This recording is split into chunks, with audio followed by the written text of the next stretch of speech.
आजिर बड़ खबर विश्वर सबुठारु बड़ परिवार 39टी पत्नी और 94टी संतान। नमस्कार, आपण मन देखुछंती टी न्यूज ओडिशा। आसंतु देखिबा पूरा खबर। अनेक लोकंक पई एक बड़ परिवार अर्थ पर्वपर्वाणी समय रे किछि भाई भौणी संपर्कीय एवं जेजे बापा और जेजेमा एकाठी होई पारंती, किंतु मिजोराम रो एक छोट गाँ गोटे परिवार बड़ परिवार धारणा को आश्चर्यजनक स्तर को नहीं जाइछंती। विश्वर सर्वबृहत परिवार मुख्य भाव में व्यापक भाव में स्वीकृति प्राप्त जियोना चाना परिवार वर्ष वर्ष धरी समग्र विश्व में लोकों को आकर्षित करिछि। जून 2021 रे 76 वर्ष बयस परलोक गमन करुथिबा जियोना 17 वर्ष बयस प्रथम थर विवाह करथिले एवं परे 39 थर विवाह करथिले।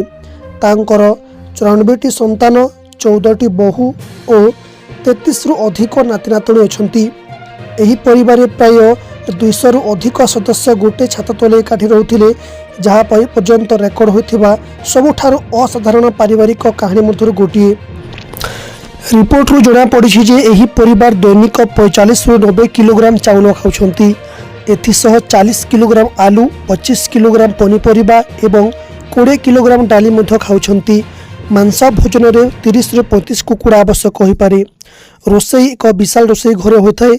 पत्नी माने खाद्य प्रस्तुत करबा पई शिफ्ट रे काम करथिया बेले झियो और बहु माने घरर दैनंदिन जिनिसपत्र चलाइबारे सहायता करंती।